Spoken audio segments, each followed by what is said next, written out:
Chapter 23, Sakra. The View of Bodhisattvas.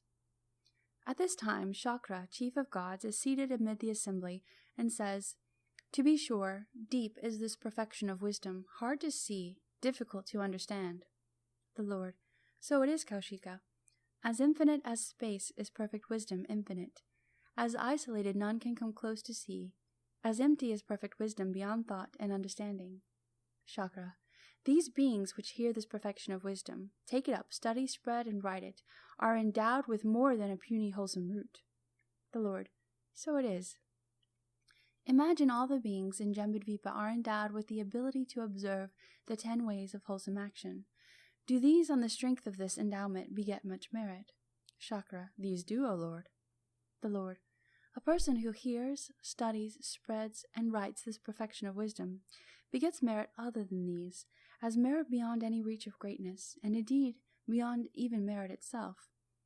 The just mentioned heap of merit due to the morality of all beings in Jambudvipa is not compared with any so-called merit which is due to the wholesome root of one who hears, studies, spreads, and writes this deep perfection of wisdom."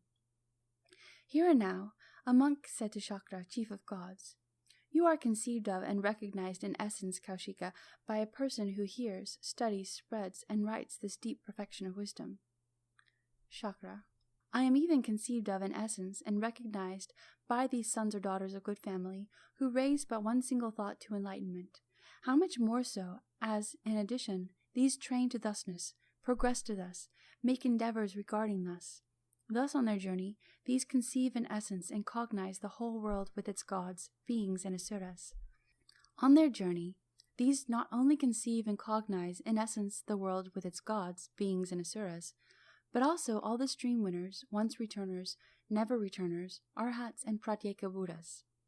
These conceive and cognize also, in essence, Bodhisattvas which are great almsgivers, but lack as yet in perfect wisdom and skill in means, and equally these with morality as perfectly pure, which possess a vast quantity of morality, with observation of the moral rules as unbroken, flawless, unstained, complete, perfectly pure, and unspotted, but also as yet lack in perfect wisdom and skill in means, and equally any which reveal from within themselves patience and peaceful calm, with thoughts free from hostility, which think no thought nor harbor any feelings of malice, even while burned at the stake, but who lack in perfect wisdom and skill in means, and equally any which exert perseverance, which persist in trying, are free from sloth, and remain uncowed in all these do with body, voice, and mind, but which as yet lack perfect wisdom and skill in means, and equally those who are fond of the trances and delight in these, which are strong and powerful in the trances,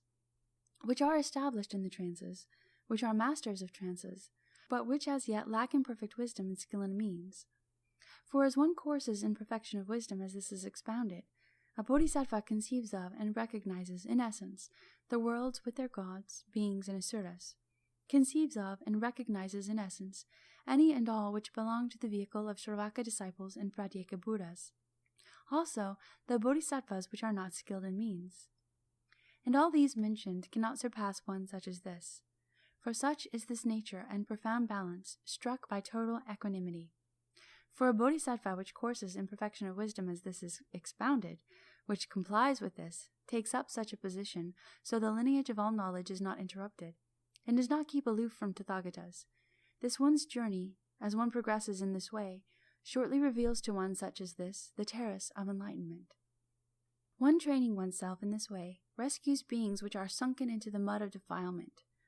Training oneself this way, one trains in this training of a bodhisattva, and not in the training of a Sravaka disciple or Pratyekabuddha. Rewards of perfect wisdom. And the 4 great kings, the world guardians, come to any bodhisattva who trains this way in the perfection of wisdom, and these say to this one, "Train yourself quickly in this course of a bodhisattva, O you born of good family. Nimbly train yourself. Here are the 4 begging bowls which you receive as you are seated on the terrace of enlightenment, as one which has revealed full enlightenment." Not only the 4 world guardians come to a bodhisattva which trains in perfect wisdom and is being expounded, but I also come. Not to mention other gods, constantly as well, Tathagatas bring one to mind. all the worldly ills which might befall the Bodhisattva which courses in perfect wisdom, such as attacks from others, are prevented from affecting this one in any way. This also, O Lord, is a quality which a Bodhisattva which courses in perfect wisdom gains in this very life. Ananda just now thinks, is this speech of Sakra, chief of gods, due to his own insight or due to the Buddha's might? Sakra, through the Buddha's might, read his thoughts and said, to the Buddha's might, Ananda, to the Buddha's sustaining power is this attributed, for I myself am quite incapable of uttering anything relevant on the subject of Bodhisattvas. The Lord, so it is, Ananda. What Sakra, chief of gods, is saying is due to Tathagata's might, to this sustaining power.